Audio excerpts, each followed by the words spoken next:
घर का मंदिर, जिसे पूजा कक्ष भी कहा जाता है, एक पवित्र स्थान है जिसे लोग अपने घर में रखना पसंद करते हैं।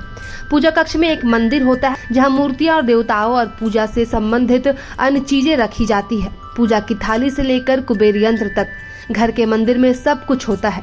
संकट के समय में घर का मंदिर एक ऐसा स्थान बन जाता है जहां परिवार आशीर्वाद लेने और संतावना पाने के लिए एक साथ आता है और खुशी के समय में सभी नियमित पूजा करते हैं। हिंदू परिवारों में घर में मंदिर होना सिर्फ एक अनुष्ठान नहीं है, बल्कि पूर्वजों द्वारा चली आ रही एक प्रथा भी है। इससे पहले कि आप मंदिर कैसे बनाया जाए, इसकी प्लानिंग करने से पहले ये जान लें कि क्या आपके पास मंदिर के लिए सही दिशा में सही जगह है। वास्तुशास्त्र के अनुसार घर का उत्तर पूर्व कोना मूर्ति और घर के मंदिर के लिए सबसे अच्छा माना जाता है। ऐसा कहा जाता है कि उत्तर पूर्व दिशा घर में सकारात्मक ऊर्जा आशीर्वाद लाता है और इसे कुल मिलाकर एक सुरक्षित और शुद्ध स्थान माना जाता है। सुनिश्चित करें कि आप अपने मंदिर या घर के मंदिर को कभी भी बेडरूम, रसोई या लिविंग रूम में ना रखें। बेडरूम आराम का स्थान है और यह पूजा और भक्ति के लिए सही वातावरण प्रदान नहीं करता है।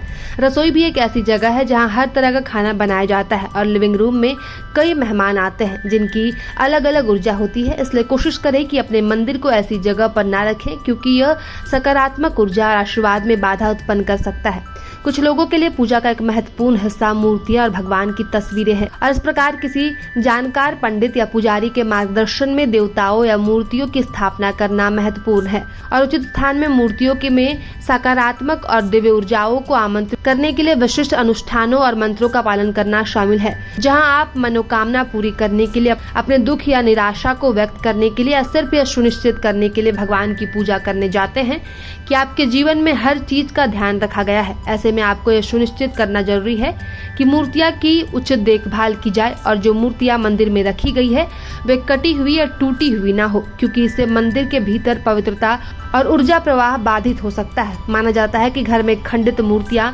नुकसान का संकेत है और उन्हें पवित्र जल में विसर्जित कर देना चाहिए या उचित देखभाल के लिए मंदिर में किसी पुजारी को दे देना चाहिए।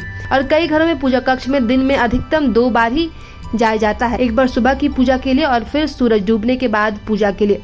अन्य समय में मंदिर का कमरा बंद रह सकता है जिससे वहां धूल और गंदगी जमा हो सकती है। इस प्रकार पूजा कक्ष की पवित्रता और अच्छा माहौल बनाए रखने के लिए कमरे के भीतर स्वच्छता बनाए रखना बहुत महत्वपूर्ण है और पूजा क्षेत्र में धूल और गंदगी सकारात्मक ऊर्जा के प्रभाव में बाधा डाल सकती है। जब आप प्रार्थना कर रहे होते हैं तो आप मूल रूप से परमात्मा से जुड़ने का प्रयास कर रहे होते हैं और प्रार्थना ब्रह्मांड में मौजूद विभिन्न सकारात्मक ऊर्जाओं का आह्वान करने का एक रूप है।